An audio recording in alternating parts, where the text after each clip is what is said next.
Malaria ଓ dengue ରୋଗ ବିଷୟରେ କିଛି ଜାଣିବା କଥା। ମାଇ ଏନୋଫିଲିସ୍ ମଶା ମ୍ୟାଲେରିଆ ପରଜୀବୀର ବାହକ। ଲକ୍ଷଣ: ଶୀତ ଓ କମ୍ପ ସହିତ ଜ୍ୱର ହେବା, ମୁଣ୍ଡ ବିନ୍ଧା ହେବା, ବାନ୍ତି ଲାଗିବା, ଅଧିକ ଜ୍ୱର ଯୋଗୁଁ ରୋଗୀ ବାଉଳି ଚାଉଳି ହେବା ଓ ବାତ ମାରିବା। ପ୍ରତିକାର: ଜ୍ୱର ହେଲେ ଅତି ଶୀଘ୍ର ରକ୍ତ ପରୀକ୍ଷା କରାନ୍ତୁ। ମ୍ୟାଲେରିଆ ଜଣାପଡ଼ିଲେ ଔଷଧ ପୂରା ମାତ୍ରାରେ ଖାଆନ୍ତୁ। ପ୍ରତିଦିନ ମଶାରୀ ଟାଣି ଶୁଅନ୍ତୁ। ଘରେ ଓ ଆଖପାଖରେ ପାଣି ଜମିବାକୁ ଦିଅନ୍ତୁ ନାହିଁ। ମଶା କାମୁଡ଼ିବାରୁ ରକ୍ଷା ପାଇବା ପାଇଁ ମଶା ବିମର୍ଶକ ବ୍ୟବହାର କରନ୍ତୁ।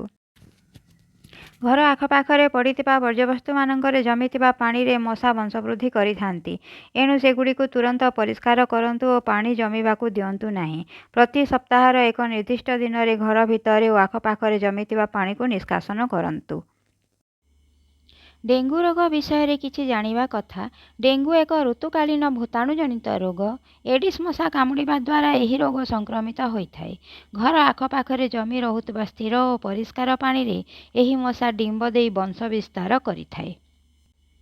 ପାଣି ଜମୁଥିବା ସ୍ଥାନଗୁଡ଼ିକ ମଧ୍ୟରେ ପାଣି ଟାଙ୍କି, ପୁରୁଣା ଅବ୍ୟବହୃତ ଟାୟାର, କୁଲର, ପରିତ୍ୟକ୍ତ ବ୍ୟବହୃତ ପାତ୍ର, ପୁରୁଣା ହାଣ୍ଡି କୁଡ଼ୁଆ, ପରିତ୍ୟକ୍ତ ପଇଡ଼ ଖୋଳପା, ପରିତ୍ୟକ୍ତ ଧାତବ ବସ୍ତୁ, ଘର ଓ ଆଖପାଖରେ ଥିବା ଖାଲୁଆ ସ୍ଥାନ, କଟା ହୋଇଥିବା ପଡ଼ିଥିବା ବାଉଁଶ ମୂଳ, ଖଣ୍ଡ, ଫୁଲକୁଣ୍ଡ ଆଦି ଅନ୍ୟତମ। ଏଡିସ୍ ମଶା ସାଧାରଣତଃ ଘର ଭିତରେ ସୋଫା, ଖଟ, ଆଲମିରା ଓ ଥାକ ତଳେ କଳା ବା ଅନ୍ଧାରୁଆ ସ୍ଥାନରେ ବିଶ୍ରାମ ନେଇଥାଏ।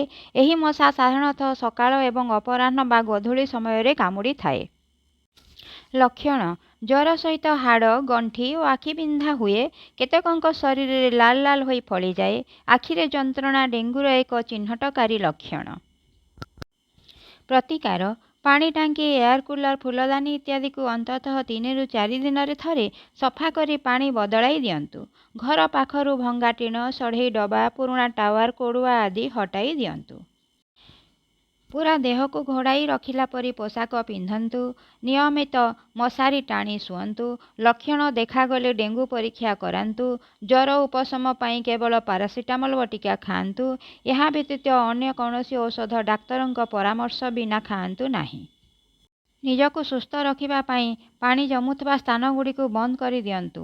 ଅନ୍ତତଃ ପ୍ରତି 3 ରୁ 4 ଦିନରେ କୁଲର, ଫୁଲକୁଣ୍ଡର ପାଣିକୁ ବଦଳାଇ ଦିଅନ୍ତୁ। ପଡ଼ି ରହୁଥିବା ପୁରୁଣା ଅପବ୍ୟବହୃତ ଟାୟାର, କୁଲର, ପରିତ୍ୟକ୍ତ ବ୍ୟବହୃତ ପାତ୍ର, ପୁରୁଣା ହାଣ୍ଡି କୁଡ଼ୁଆ, ପରିତ୍ୟକ୍ତ ପଇଡ଼ ଖୋଳପା, ପରିତ୍ୟକ୍ତ ଧାତବ ବସ୍ତୁ, ଘର ଓ ଆଖପାଖରେ ଥିବା ଖାଲୁଆ ସ୍ଥାନ, କଟା ହୋଇ ପଡ଼ିଥିବା ବାଉଁଶ ମୂଳ ବା ଖଣ୍ଡ ଇତ୍ୟାଦିକୁ ନଷ୍ଟ କରି ଦିଅନ୍ତୁ କିମ୍ବା ଦୂରକୁ ହଟାଇ ଦିଅନ୍ତୁ। ପୂରା ଦେହକୁ ଘୋଡ଼ାଇ ରଖିଲା ପରି ପୋଷାକ ପିନ୍ଧନ୍ତୁ। ଦିନ ହେଉ ବା ରାତି ଶୋଇବା ବେଳେ ମଶାରୀ ବ୍ୟବହାର କରନ୍ତୁ। ଘର ଭିତରେ ସ୍ୱାସ୍ଥ୍ୟ ଅନୁକୂଳ ମଶା ନିବାରକ ଯଥା ମଲମ, ତେଲ, ଝୁଣା, ନିମ୍ବପତ୍ର ଧୂଆଁ ଇତ୍ୟାଦି ବ୍ୟବହାର କରନ୍ତୁ। ଉପଯୁକ୍ତ ସଚେତନତା ଓ ସତର୍କତା ସୁସ୍ଥ ଜୀବନର ମୂଳମନ୍ତ୍ର। ଆସ ଆଜି ଆମେ ଶପଥ ନେବା ଗାଁ ପରିବେଶ ସଫା ରଖିବା। ସଠିକ୍ ସୂଚନା ଓ ସମୟ ଉପଯୋଗୀ ପଦକ୍ଷେପ ଜୀବନ ରକ୍ଷାର ମୂଳ କବଚ। ରାଜ୍ୟ ସ୍ୱାସ୍ଥ୍ୟ ସେବା helpline 104। Subscribe my channel Dynamic Life and press the bell icon. Thanks for watching.